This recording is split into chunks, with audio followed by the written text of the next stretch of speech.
A maioria das pessoas acredita que pensa, mas na verdade elas estão apenas repetindo ideias herdadas, frases decoradas, crenças alheias.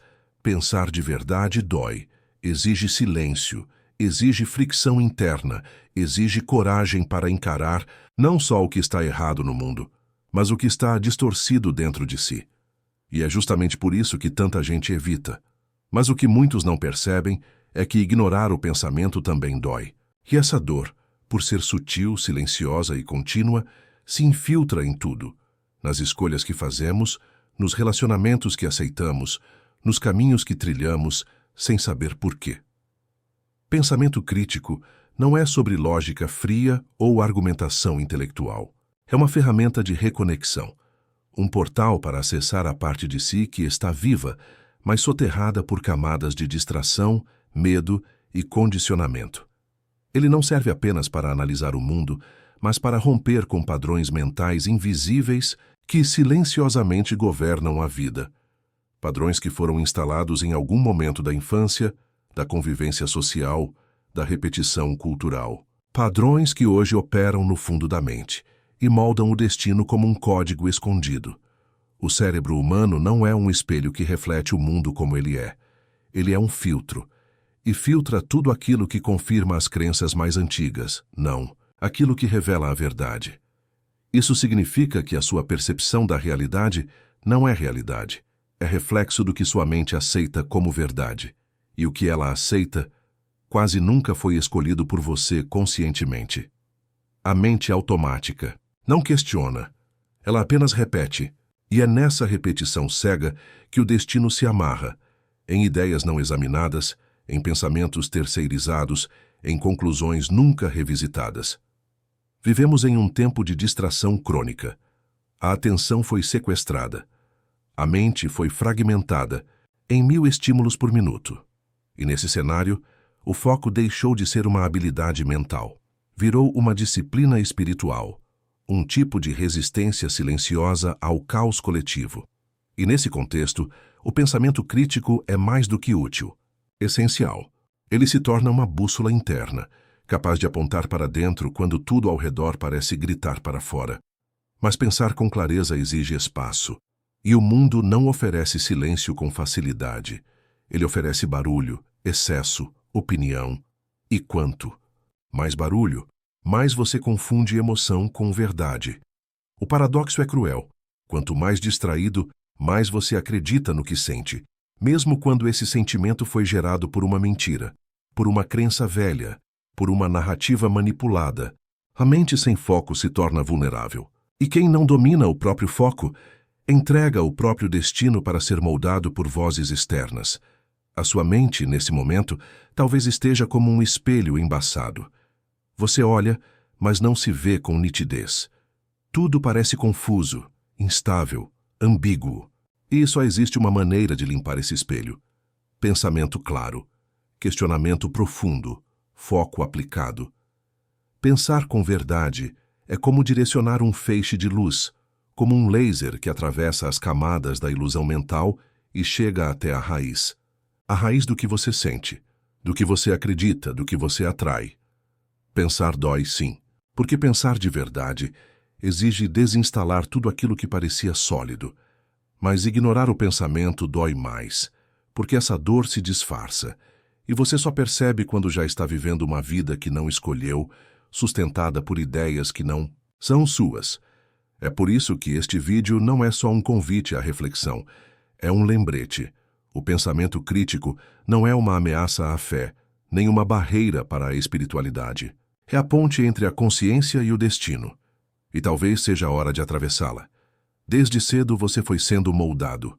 Palavras, gestos, olhares, tudo ao seu redor dizia como pensar, como sentir, o que é certo, o que é errado, o que pode ou não pode sonhar. Mas quase ninguém te ensinou a questionar.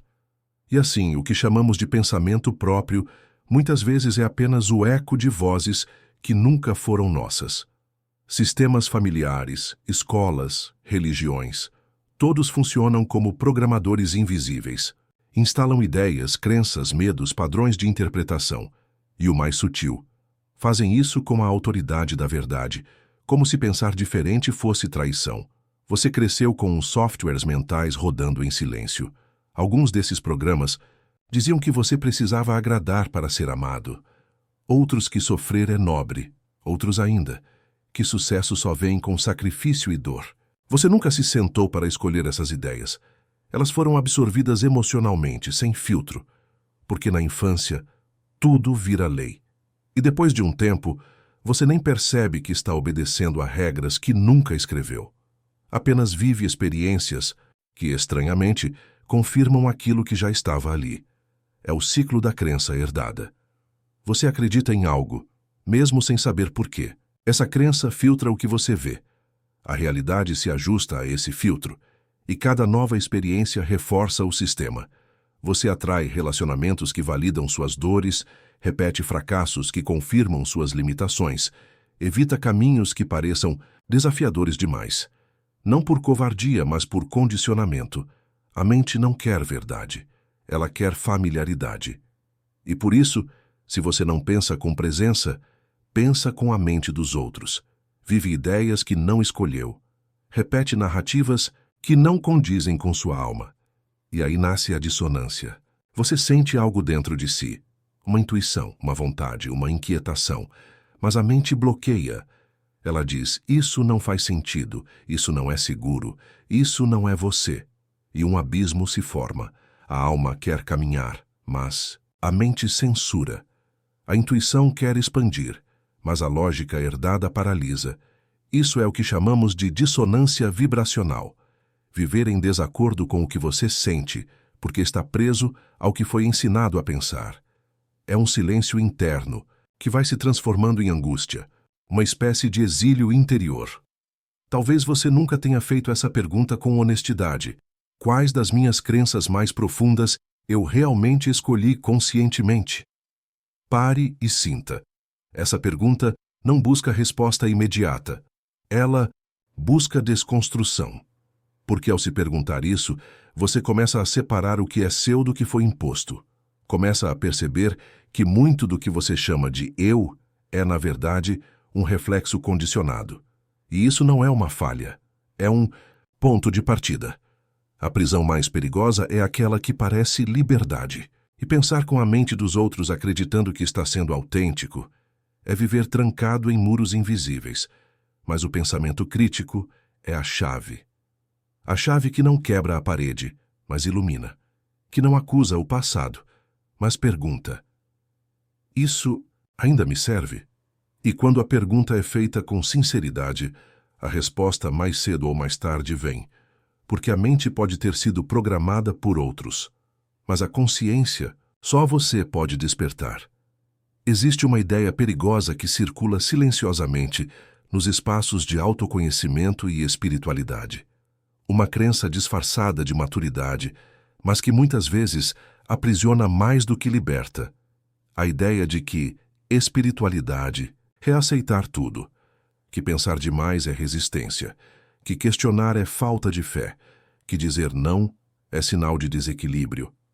Essa crença se veste de luz, mas tem raízes na passividade, e quando não é reconhecida, transforma a espiritualidade em um tipo de anestesia emocional, onde tudo é tolerado, tudo é engolido, tudo é internalizado, inclusive o que machuca. A verdade é que espiritualidade autêntica não é aceitar tudo, é discernir, é separar o que te eleva do que te paralisa, é ter sensibilidade suficiente para sentir a energia por trás de uma experiência. E firmeza, suficiente para dizer, isso não é para mim. O pensamento crítico não é inimigo da espiritualidade. Ele é a espinha dorsal da consciência. Sem ele, você se torna vulnerável a falsas luzes, falsos mestres, falsas promessas. E mais ainda, se torna refém de uma positividade superficial que mascara a dor em vez de curá-la. Muitas pessoas se aproximam da lei da atração acreditando que basta desejar com força, repetir afirmações e manter o alto astral. Mas ignoram que a verdadeira manifestação não acontece a partir da aparência de paz, e sim da coerência profunda entre o que se pensa, o que se sente e o que se faz. Quando há sabotagem mental não examinada, Não adianta sorrir para o espelho. A vibração dominante continuará sendo confusa. E o universo não responde ao que você finge. Ele responde ao que você sustenta internamente, com consistência emocional. Aceitar tudo, sem questionar, é como deixar a porta da sua casa aberta para qualquer um entrar. E a mente é sua casa mais sagrada. Deixar tudo entrar, sem filtro, sem discernimento, sem avaliação, não é abertura espiritual, é negligência energética. Pensamento crítico, neste contexto, é o guardião da mente. É ele que permite que você acolha com compaixão, mas também diga basta com sabedoria. É ele que te impede de repetir padrões disfarçados de fé. É ele que mantém sua prática espiritual conectada com a realidade e não com a ilusão. Discernir, não. É julgar, é escutar, sentir, refletir. Avaliar com honestidade o que vibra com você e o que apenas ocupa espaço.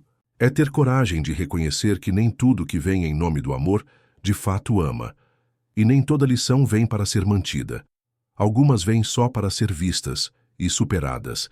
E é o pensamento claro, limpo, afiado como um raio de luz que te ajuda a ver essa diferença.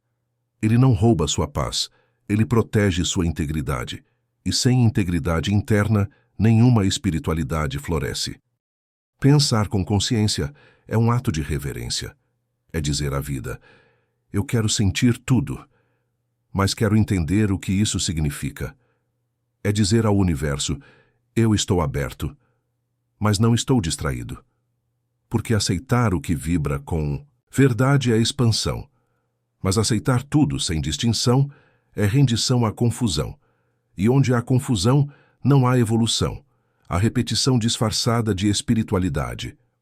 Quando a mente está condicionada, uma nova resposta raramente basta. O que ela precisa é de uma nova pergunta, porque a pergunta certa não entrega soluções prontas. Ela escava, ela abre espaço, ela perturba com leveza. Ela faz com que a consciência se mova, mesmo sem saber para onde. E nesse movimento silencioso, a reprogramação começa. Por isso, mais do que repetir afirmações, mais do que estudar técnicas, mais do que seguir fórmulas, é preciso perguntar com sinceridade. É isso que dá início à libertação. Existe uma prática profunda e simples ao mesmo tempo, o mapa da alma, um exercício simbólico, mas incrivelmente prático, que utiliza o pensamento crítico como ferramenta de alinhamento vibracional. Ele não busca mudar o que você sente à força. Ele busca entender. Ele acolhe, depois questiona. Ele sente, depois realinha. E tudo começa com 3 perguntas. A primeira é a pergunta de reconhecimento. Esse pensamento me serve ou me mantém cativo? Essa pergunta não exige resposta imediata. Ela exige presença. Ela pede que você olhe para a ideia que está se repetindo, aquela que dói, aquela que limita, aquela que insiste, e se pergunte com honestidade: isso está me levando para onde quero ir, ou me prendendo onde já não quero estar? Segunda pergunta é a de origem. Onde aprendi isso e com qual dor esse pensamento se conectou? Porque todo pensamento limitante tem uma raiz emocional. Ele foi instalado muitas vezes para te proteger, mas o que protege em um momento, aprisiona em outro. Ao perguntar de onde vem esse pensamento e com qual dor ele se enlaçou, você começa a dissolver a rigidez com que ele se apresenta. A mente não precisa ser forçada a mudar, ela precisa ser compreendida. A terceira pergunta é a de transmutação. Qual pensamento mais elevado posso escolher agora, com base na minha consciência atual? Essa pergunta não é fantasia, é escolha. Ela não nega o que você sentia antes, ela apenas amplia o campo. Ela convida a alma a acessar uma visão mais ampla. Ela pergunta com humildade e poder: o que eu posso pensar agora que me alinha com quem estou me tornando? Fazer essas perguntas todos os dias em silêncio muda o seu campo, muda a sua frequência, muda a sua forma de enxergar e de reagir. Porque quando você começa a se perguntar com verdade, a vida começa a responder com clareza.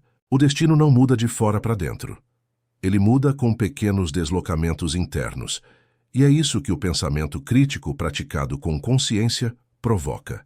Ele não exige esforço, exige presença. Ele não promete milagres, promete alinhamento. E onde há alinhamento, o milagre acontece como consequência. A mente é tudo. O que você pensa, você se torna, disse Buda. Gandhi repetiu. E se observarmos com atenção, a vida inteira confirma. O destino não é um trilho fixo. Ele é um espelho sutil, um reflexo daquilo que você sustenta em pensamento, mesmo quando não diz em voz alta. É o retrato fiel daquilo que você aceita como verdade. E se o seu pensamento for herdado, distraído ou automático, o destino será também um reflexo de ideias que nunca foram suas. Tolstói escreveu: a maioria das pessoas está pronta para mudar o mundo, mas poucas estão dispostas a mudar a si mesmas. Mudar o pensamento dá trabalho, não porque seja difícil, mas porque exige silêncio. E o silêncio assusta. O silêncio traz à tona o que foi escondido, o que foi aprendido, o que precisa ser questionado. Mas é nesse espaço, entre o velho e o novo, que a transformação real acontece. Lincoln não libertou apenas uma nação. Ele sustentou pensamentos livres em uma época onde pensar diferente era perigoso. Ele não se dobrou à lógica da maioria. Pensou com profundidade, com integridade. E o mundo, por fim, se curvou à coerência daquela mente. Edison não ouviu os nãos que o mundo repetia. Ouviu apenas o que sua mente acreditava ser possível. Ele não foi movido pelo otimismo, foi movido pela clareza, pela fé em um pensamento que ninguém mais sustentava.